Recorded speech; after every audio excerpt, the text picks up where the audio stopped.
What do you do when new people show up to class? Welcome to Beauty and the Gi, the podcast about Jiu Jitsu and so much more. I'm Jen Eads, a purple belt full of curiosity and questions about Jiu Jitsu and so much more. And I'm AJ Klingerman, a Brazilian Jiu Jitsu black belt obsessed with Jiu Jitsu. You've been on a mission since your birthday to get more people into the door to do Jiu Jitsu, which I love. I think that is a fantastic mission. Thank you. So we're going to talk about that and then what to do when the new people show up. Yeah. So how this kind of started was, students would ask me like, what do you want for your birthday? And I'm like, I don't really want anything specific. I don't want anything. Granted, gifts are one of my love languages. Bring me a sticker. I'm so happy. But bring me a student. Right. Bring me a student. Yeah. Even better. Yeah. So that's kind of what I was thinking. I was like, what I want is like more people like the people we have. So we set a goal for 46 students in 46 days because I'm turning 40. Well, I turned 46. One of our students, Megan, made a birthday cake, like a drawing of a birthday cake, and we put it on the board. And for every student that comes in or potential student, we color the candle in. And then if they sign up, we light the candle. So it's just been kind of fun for like everybody to participate. We're also doing like some extra referral contests and stuff like that to kind of entice it. And how many people? So far we've had 31 people come in. That's amazing. That is amazing. Yeah. So we are, I think, 35 days into the challenge. So we're doing pretty good. We're almost 1 for 1. Yeah. It's going pretty well. I'm very pleased. I didn't think, I didn't think we would get that. Like I just didn't expect that it would grow so quickly. But do we need to manage your expectations? Because really that's what this podcast is about now. In the opposite way, I guess, right? Like, yeah. Well, I guess the same way. It's going better than I really thought it would. I mean, it was our goal, but it still was. It's a stretch. It's a stretch. Good to have a stretch goal. Yeah. So, there's been new people on the mat every night. And usually there's a couple new people, but like a new person in class every night has been a different challenge for some of the students. And so I thought we'd kind of talk about that. Okay. Where should we start this?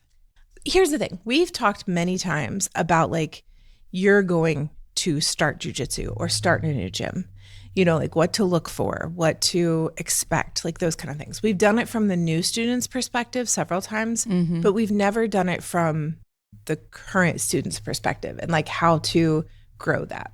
Right. So like first, why? Why should you change your behavior in any way or do something special because a new student comes in?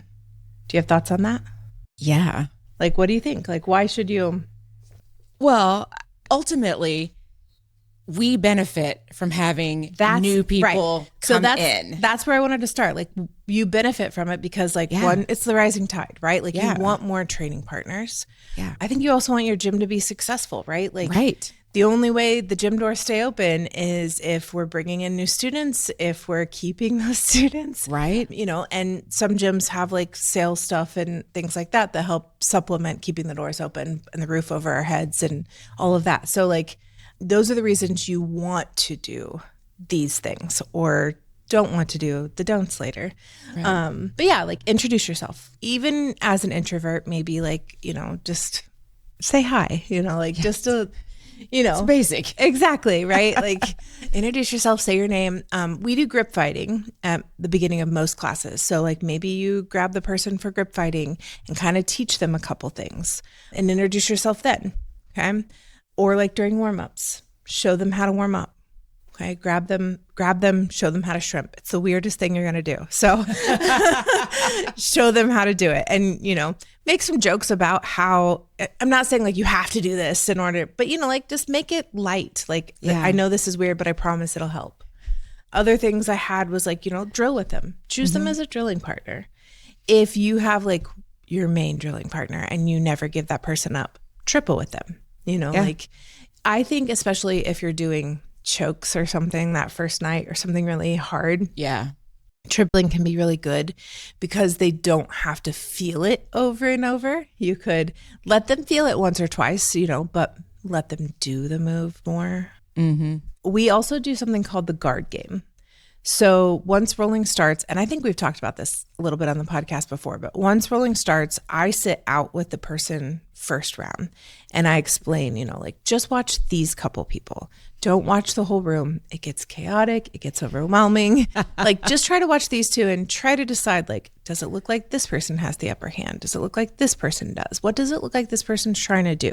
That kind of thing. And then I choose a higher rank safe person to play the guard game with someone.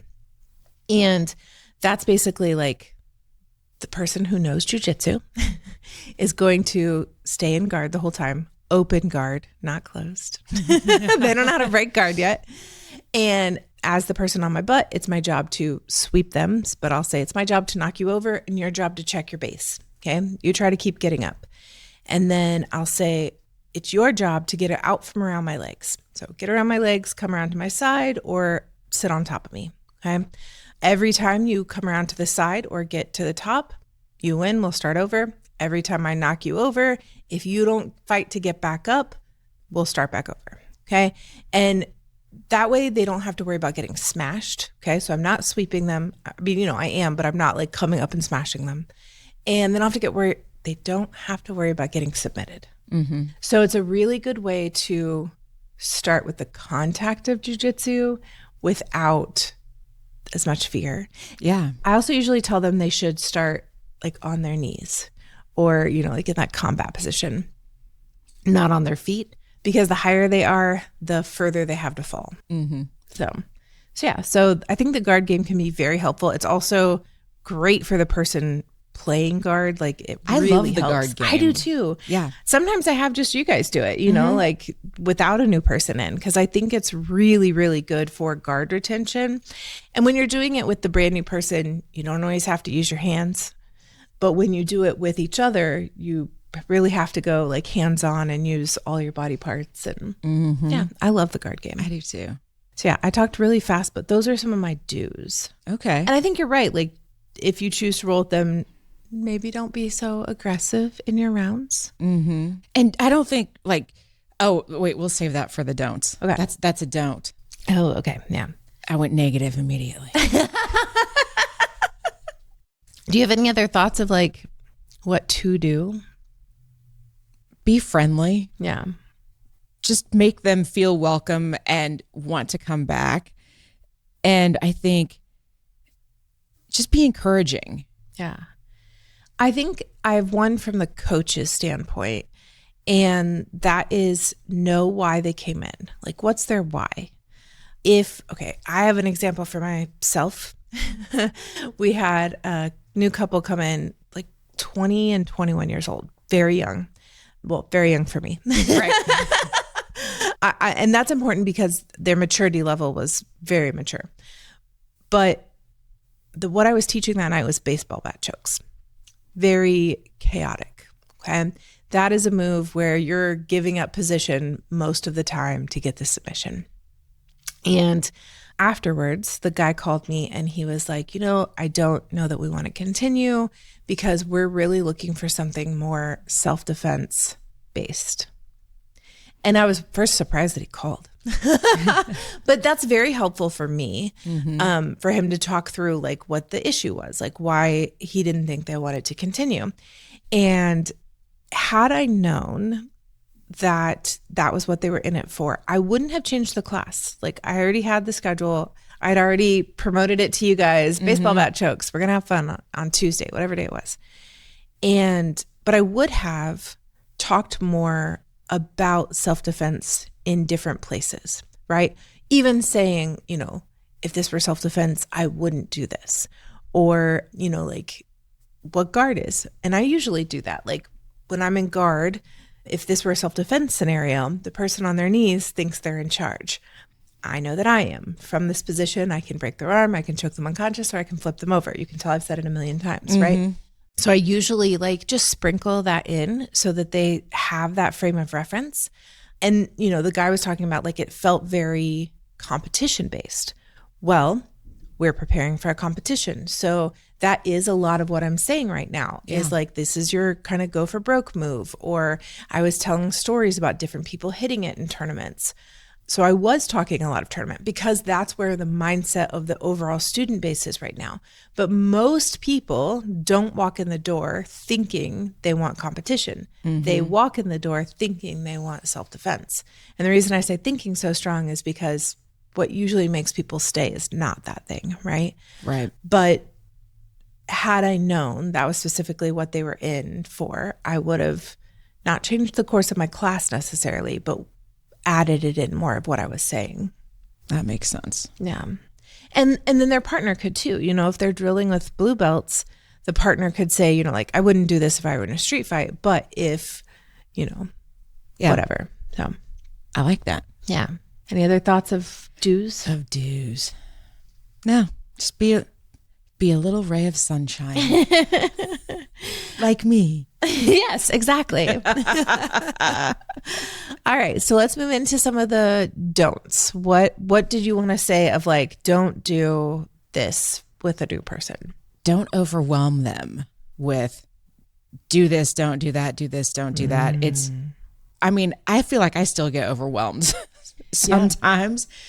Let them have fun and kind of, it's almost like fishing. Like you've got them on the hook. You just gently reel them in.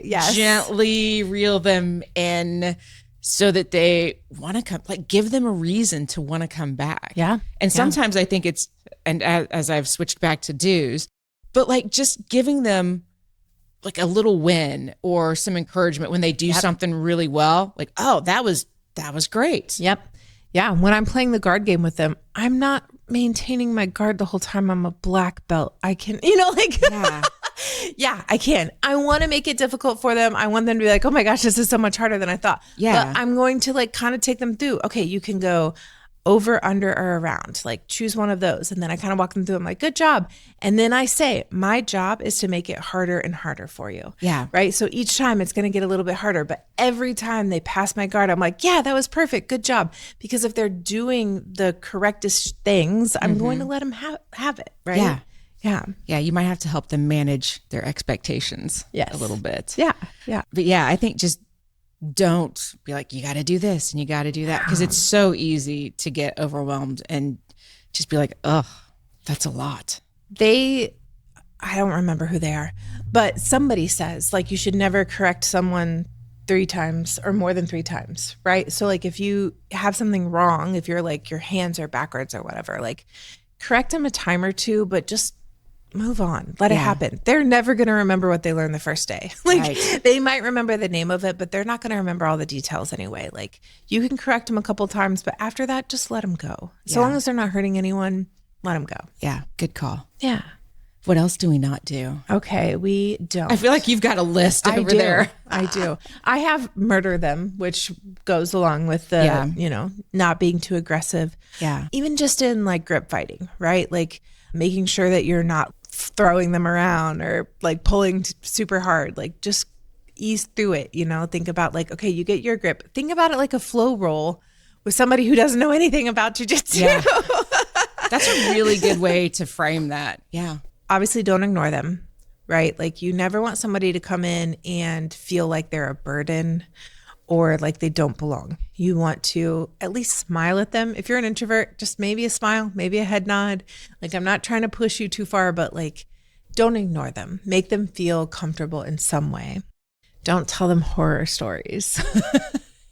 Halloween is done. Yeah. We're past that. So, I don't want you to say things like, all right, let's back up a little bit. When we started this podcast, my goal was to help people get started with jiu-jitsu. Mm-hmm. That was the main reason I wanted to do the podcast. Mm-hmm. I wanted someone to hear the podcast and think, I can do that and I want to do that. Mm-hmm. I want you to think that same thought with somebody that comes in the door. You can do it and you want to do it. Okay. So if their body doesn't have the ability to do something, start telling them that's the beauty of jiu-jitsu. It's very adaptable.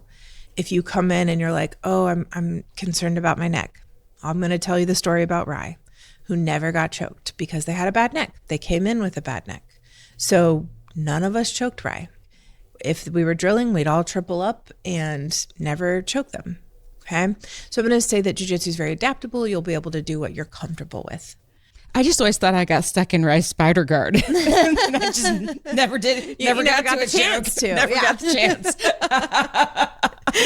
But, if somebody gets hurt on the mat, and usually like if somebody gets hurt, it's more of like a tweak than an injury, right? Not to downplay it, but like that's true, right? You might be like, ooh, that hurt. I'm okay. Go on. And so don't tell them like, it's very likely you're going to get injured in jiu-jitsu. Like that's part of it. Nobody wants to hear that the first day. Nobody comes in. We never come in thinking, well, I'm going to get hurt today. No. Okay. You never think like that. Okay. Have I gotten hurt doing jiu-jitsu? Sometimes. Have I gotten hurt walking down the sidewalk? Far more often. I just did that on vacation. Yeah. Can I tell the story that you did that before you started jiu-jitsu? Oh yeah, I did. Walking in the door. There was ice. It was her first day. I felt so bad. I thought there's no way she's coming back, but here we are. And you know what? 7 years later. I learned how to break fall. That's super helpful if you're a little klutz out in the world. Yes, and I am. I'm such a klutz out in the world. I get hurt far more just living my life than I do in jiu-jitsu. Like when I reach up to a shelf and overextend. It happens. Yeah. Sleep wrong, like I also would rather get tweaked or hurt or whatever doing something active than because I sat on the couch too long. Right, which is going to make you that much more likely to do something when you actually do decide to get up off the couch. Exactly. Yeah. So like, don't tell them horror stories. I will admit that same day about the baseball bat chokes, I told a couple going unconscious stories, right? Because that was my game plan in one Master Worlds tournament. Pull guard, set up my grips, let her pass, get the baseball bat choke. And it went perfectly. Everything went exactly according to plan. She had my back, but she doesn't have points because I'm choking her. Okay. And she goes limp. I let go. She was not unconscious. She then chokes me unconscious. And I tell that story. I tell a couple others, and probably not the kind of stories you should tell somebody on their first day. So then if I am going to do that, because the other class deserves to hear these funny stories. Right. That is a great story. Right? Yeah. And I'm not ashamed of it. I was so proud that I got my game plan exactly how I wanted it. But, it just didn't go that well. I was like a blue belt. It's fine. But if I'm going to tell those stories, I also need to say it's very rare for someone to go unconscious in class. Okay? Because we tap. So when you start to feel that fade to black or that choking, you tap, we let go, everything's cool. And I used to say, when it was the old school, that you'll see the higher rank go unconscious more often because they are pushing to see how far they can go through that half fade to black. Okay. I think that happens less with our high rank now. Mm-hmm. It's very seldom. I don't know the last time someone went unconscious in class. Yeah. Where like the old gym I had, it was a few times a night. So you'd have to give that talk. Huh? That's why I stayed up north. Yeah, exactly. And like tapping can be an ego thing, right? So yeah, but not for this girl. Exactly. But yeah, so I think not telling them horror stories can be very important. That's a good call. And letting them know, like if something happens, you're like, that actually is rare. Like it's not very often that something like that is going to happen. Well, and I think also telling them tap early, tap often, especially when you're starting, because your body's not used to this movement. And sometimes it's just scary. Yeah. And, like just that moment you feel a little bit of discomfort, go ahead and tap. Yeah. Like there's no ego here. There shouldn't be ego at your gym. Like not like that. I'd rather you live to train another day. Exactly. We want those new people coming back so that they become old people. Yeah. So we can have new friends, new training partners. Like that's what keeps a school healthy, both from the financial aspect and from the mat aspect, like being able to have new training partners and build new friends and all of that. That's exactly what we all want. Yeah, because I think it helps the more people you can train with a different game, or maybe that are not so locked into their game, but they're like, oh, I should try this and I should try that because they don't really know what they're doing. Yeah. Yay. That's good for us. Yeah. Yeah. It's really good for us. It's really good. We have a new kid that's 17 and done a lot of YouTube jiu-jitsu. Yeah. Okay. He's a big, strong boy and he's very eager. So that is the word I use before one of our students rolls with him so that they know he's coming. Like he's not going to be like slap bump. Oh, what should I do? He's coming in hot. Mm-hmm. So be prepared to protect yourself with that. And, like last night I was a little worried, like he's rolling with all these people and he's rolling with, our blue belts, whatever, our purple belts. But I was like, nobody's going to want to roll with him because he looks crazy. He's wild. And everybody was like, actually, he was a really fun roll. Like he never tried to rip submissions. He was fun. He was, so I'm glad that our people are really trying to embrace him, even if it seems like he could be scary for, because you don't want to get kicked in the face or knee in the head or whatever. But those were my thoughts. I don't think I have any others. Do you have any other thoughts? No, I'm all thoughted out. Great. I'll word it out too. So I'm making room for class. New thoughts can come in. New thoughts. We're in side control month. Oh, that's really good for me. As much as I hate side control, that's going to be really good for me. Well, and it'll be good because, you'll be able to focus on what your side control techniques look like. And I strongly believe if you know how to do something, the beginnings of how to get out of it. Like, what are they trying to do to me? I'm going to do the opposite. That's why I say I'm full of no. And we'll spend part of the month also defending side control stuff and escaping side control. So it'll be good. Yeah, very good. Yeah. I do want to hear from our friends, though. What are your do's and don'ts? What's worked well? Is there something specific that you do at your gym when you get new students in to keep them coming back? Share those with us. You can leave a comment if you are watching or listening in Spotify or on YouTube. You can always DM us. We're hanging out on Instagram at Beauty and the Gi Podcast. I'm also there full of shenanigans at Brassy Broad Jen on Instagram and the TikTok. And I'm AJ Klingerman everywhere you go, including TikTok. All right, friends. Thanks for tuning in, and we'll see you on the mat. Beauty and the Gi is a production of the Brassy Broadcasting Company. And brought to you by Role Model Grappling. One of these days, I'm going to remember that. No. Today's not that day.